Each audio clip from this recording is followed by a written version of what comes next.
Bonjour communauté de Aux frontières du vide, ici Manu. On vient tout juste de terminer, on est le dimanche 4 octobre, on vient de terminer l'aventure aux frontières du vide avec l'équipage 02. Donc, le deuxième équipage à s'être inscrit à l'activité. Et j'ai avec moi Marc Davis, Evan Rye, Miller, Cham, Éric Nantel, excusez, c'est notre cher ami John Wilson Yes. et Thompson, l'ex-Colonial Marines. Donc, à vous la parole pour exprimer qu'est-ce que vous avez apprécié, c'était quoi les grandes lignes de votre aventure, puis qu'est-ce qui était différent d'une game sur table habituelle. Fait qu'à vous la parole, je vous laisse en jaser comme vous voulez. En fait, je peux commencer. Là. Ce que je trouve vraiment intéressant, c'est l'apport du médium face au jeu. Le fait d'apporter Zoom, puis d'avoir des jeux narratifs, interactifs sur Internet, c'est vraiment intéressant. Là. Je pense que ça peut être même l'avenir de ce que les jeux pourraient être, même au-delà de la pandémie, évidemment, parce qu'on fait ça Mhm. pendant la COVID. Mhm. Donc, pour moi, je trouve ça c'est vraiment génial, en fait. D'ailleurs, toi, Lyron, dans la vraie vie, tu n'es pas un gars qui travaille sur des docks à déplacer des palettes et tout ça, mais tu travailles dans l'univers du jeu vidéo. Fait que, Oui, oui. excellent. Fait que, Ben, c'est ça, fait que je suis un artiste technique, donc moi, la technologie, ça m'appelle. C'est pour ça que je trouve que ce genre de technologie-là, puis tout ce qui s'approche de, tu sais, tout ce qui peut renforcer une expérience narrative, interactive, c'est super intéressant. Fait que je pense qu'il faut continuer en même à pousser dans cette direction-là, puis amener encore plus d'éléments interactifs, tu sais, comme il y a des secrets que vous allez voir en jouant, mais sinon, il y a même plein d'idées, je pense, qui peuvent être amenées encore plus loin, si on veut. non, oui, absolument. Au fur et à mesure, il y a tout le temps des petits add-ons qui se font à chaque partie qui se fait. Fait que c'est sûr que c'est de plus en plus un produit qui se raffine avec le temps. Fait que l'expérience que les gens vivent là va être encore optimisée pour les prochains décollages et tout ça. Fait que j'inviterais quelqu'un d'autre à prendre la parole. Ben, je vais y aller, je vais prendre mon tour. Pour ceux qui connaissent, pour ceux qui regardent la vidéo et qui connaissent Manu, bon, vous le savez déjà, mais les autres, euh, avec Manu, il y a un style qui est l'histoire va passer avant les règles. On veut développer une histoire, puis c'est ça qu'on a fait cet après-midi, ce soir. Ça a duré à peu près 6 heures. Fait que, oui, tu sais, si on a une idée, puis que ça déborde un peu des règles, c'est pas grave. On le fait, on s'adapte, puis c'est ça qui est le fun, c'est qu'on va faire avancer l'histoire, faire avancer les situations qui vont se produire. Puis une autre chose que j'ai bien aimé, qui pourrait peut-être être plus exploité ou avec un autre média, en tout cas, je ne sais pas, mais c'est vraiment intéressant, c'est le chat. Donc, on pouvait chatter et s'envoyer des messages à toute l'équipe, mais on peut aussi envoyer des messages soit à Manu, qui est Mother, qui est le DM, pour dire qu'on a un plan de con qu'on veut faire, ou on communique en chuchotant ensemble, un avec l'autre, pour dire, ben écoute, oui, tu t'en viens, mais il y a telle chose qui va se passer. Ça, c'est le fun aussi. C'est quelque chose qu'on peut faire dans une partie sur table. Ça fait très longtemps que je n'ai pas joué sur table, mais sur une partie sur table, souvent, on se l'écrivait ou on se le chuchotait. Là, c'est seamless. Il n'y a pas de personne qui le sait que j'écris à un autre pour lui dire qu'on a un plan de con. C'est le fun de voir ça. Puis Manu, on y dit, puis il le fait développer pendant le jeu. Puis, très intéressant. À refaire, j'ai hâte de faire la suite parce que ça finit à un Ah, endroit où il va avoir la suite. J'espère. Oui, absolument. On en reparlera tantôt. OK. Moi, j'embarquerais. J'ai beaucoup apprécié l'aspect narratif. Tu sais, quand je l'ARP, c'est pour ça. Puis la différence de format, tu sais, je me demandais toujours si ça allait justement pas créer une distance. Puis je me suis rendu compte dans le scénario, j'embarquais, j'étais complètement là. Je pouvais voir la réaction des autres. Tu sais, il y avait quand même toute une intensité qui marchait. L'audio, le visuel, ça rajoutait à l'expérience. Puis c'était toujours justement au support de l'histoire. Fait que ça, j'ai vraiment aimé ça. Là. J'ai vraiment eu du plaisir. Quand même à Ouais. distance. Si je peux Oui. faire du pouce là-dessus, moi, c'est un des éléments que j'ai le plus, en tout cas, qu'on vit moins, tu sais, quand on fait en tout cas, moi, autant du tabletop que du grandeur nature en vrai. Tu sais, moi, j'ai beaucoup joué avec la musique, fait que ça me donnait une deuxième dimension, puis je trouvais que ça amenait les ambiances dans les scènes vraiment plus loin. Tu sais, on peut le faire en le setupant vraiment à l'avance quand on fait du live, puis en tabletop, souvent, ça va être des plus longues trames. Mais là, je l'avais direct, puis le setup, c'est qu'on est devant des écrans ou des choses comme ça. Fait que j'étais comme, OK, là, je vais rajouter de l'attention. Puis là, j'allais sur YouTube, j'envoyais ça. En tout cas, moi, j'ai vraiment aimé ça, rajouter ce volet-là. Ça allait chercher une petite touche de plus. Là. Dans le fond, pour ceux qui se demandent comment ça fonctionne, c'est que j'envoie un lien externe qui n'est pas sur le cas Zoom. Fait que les gens peuvent contrôler le volume de leur lien externe pour ajuster l'ambiance sonore comme ils veulent.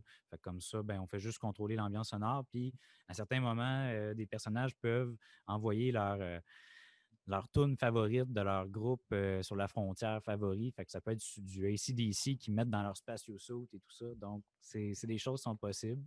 Fait que, excellent. Merci beaucoup, Thompson, aka Amélie. Donc, merci. Donc, vas-y, notre cher agent corporatif. Je serais curieux de t'entendre comment tu as apprécié, parce que c'est un petit peu différent. Les agents corporatifs, c'est comme les mal-aimés de l'histoire. Mais il a vécu quand même du stock quand même intéressant. Puis, il y a aussi eu un entretien privé avec la corporation. Et parle-nous de ça, John. Oui, ben c'était extraordinaire d'ailleurs. Je pense que moi, j'ai vraiment fait du pouce sur ce que les autres ont dit. Beaucoup, l'immersion est extraordinaire, la musique, l'ambiance, la versatilité à travers aussi les actions qu'on voulait faire, c'est le fun parce que, tu sais, oui, j'étais un petit peu la wildcard, tu sais, c'est le fun aussi de pouvoir aller voir sur autre chose plutôt que suivre le groupe. Ça crée d'ailleurs de l'aventure, de la confusion en même temps, c'est ce qui est intéressant. Bon, peut-être qu'on finit avec un pétage de gueule, mais bon, c'est quand même rigolo. Mais de toute façon, non, c'était vraiment intéressant. Je pense que l'aspect Zoom aussi apporte vraiment quelque chose de très détaillé. Les images, les backgrounds en arrière, c'est extraordinaire. Ça nous permettait de vivre un petit peu les scènes à travers les backgrounds. Puis, c'est sûr, évidemment, lorsqu'on est allé en privé là, pour parler avec Mother, c'était extrêmement. Comme j'ai trouvé ça très le fun, un peu cet aspect-là de je suis seul dans mon côté, puis j'essaie vraiment de poser des questions, essayer de faire avancer les choses, puis de savoir de l'information qui, par la suite, n'est pas nécessairement donnée par le maître de jeu. Donc, ça provient d'un joueur et par la suite, être diffusé au joueur, je trouve que ça apporte beaucoup plus d'interaction. Puis ça crée, comme on dit, les liens amicaux ou conflictueux avec les autres joueurs. Oui, puis ce qui est intéressant, John, là-dessus, c'est que oui, le DM peut contrôler les informations et les diffuser, mais c'est le fun. C'est encore plus le fun quand c'est pitché par le joueur. Fait que ça oblige du jeu. Puis c'est un peu le pli d'organisateur de GN qui fait en sorte que ce trait-là est important. Puis c'est une façon de DMer qui est pas mal influencée là-dessus. Good. Fait que merci beaucoup. Puis notre cher Marc Davis. Bonjour. Moi, en fait, je viens beaucoup plus du domaine du tabletop. C'est toutes les expériences que j'ai eues en jeu de rôle, c'était tabletop avec des amis. Puis avec le confinement, on a migré vers des plateformes web comme Roll20 et tout ça. Puis il y a de quoi que j'ai remarqué en passant vers des plateformes comme ça, qu'on s'est comme emprisonné dans le gameplay tactique. Parce que là, ça a beaucoup plus l'air d'un jeu, tactical RPG. Puis donc on perdait un petit peu le focus sur les interactions entre les personnages, la trame narrative. Et ça, ce format-là, avec les webcams, puis les costumes, très sophistiqués d'ailleurs, mais ça ramène ça, en fait, cet aspect-là que moi, je sentais que j'avais perdu sur du bon roleplay autour d'une table. J'ai jamais fait de GN. J'ai l'impression que c'est comme un entre-deux là, qu'on a eu. Fait que j'ai vraiment aimé mon expérience pour ça. Le fait, puis il y a plusieurs personnes qui en ont parlé déjà, mais le fait qu'on puisse chuchoter entre joueurs, c'est bien. Moi, j'aime pouvoir chuchoter aussi avec le DM pour lui dire, écoute, j'ai volé quelque chose, est-ce que ça passe? Et lui de répondre devant tout le monde, ce que tu m'as dit, oui, ça marche. Ça fait juste suffisamment mettre le doute dans l'esprit des joueurs de qu'est-ce qui vient de se passer. Ça, c'est le genre d'interaction qui est super le fun. Là. Ben oui, parce qu'on s'entend qu'on n'est pas tant que ça sérieux. On a quand même du plaisir dans l'équation. Fait que, ouais, en effet, c'est pas mal ça. Fait que, est-ce qu'il y avait d'autres commentaires, derniers commentaires avant qu'on cesse l'enregistrement et qu'on dise aux gens de s'inscrire? Merci.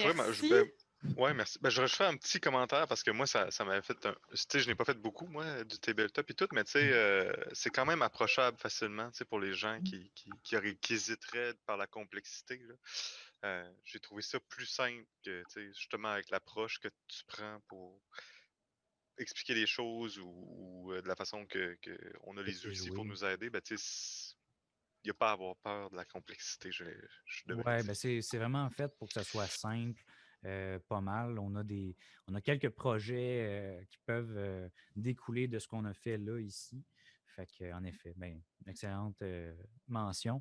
Et est-ce que Thompson, tu avais autre chose? Tu avais l'air de vouloir dire quelque chose aussi? En fait, moi, je voulais te dire merci à toi. Tu as quand même consacré beaucoup d'énergie, de temps, d'esprit, de créativité dans ce projet-là. Puis moi, j'ai pas vu ma journée passer, encore moins ma journée de confinement. Fait que merci. Absolument. Excellent. Ouais. Excellent. Fait que pour ceux qui cherchent encore à savoir comment s'inscrire aux Frontières du Vide, c'est pas très compliqué, c'est d'embarquer sur le groupe Facebook aux Frontières du Vide Communauté, mentionner votre intérêt à créer un équipage pour ensuite confirmer une date de disponibilité. Donc, une fois que ça c'est réglé, le gros de la job est fait et il s'agit juste de faire vos petits devoirs pour être prêt à une prochaine aventure. Donc, sur ce, merci beaucoup et à bientôt et le Montero a besoin de vous.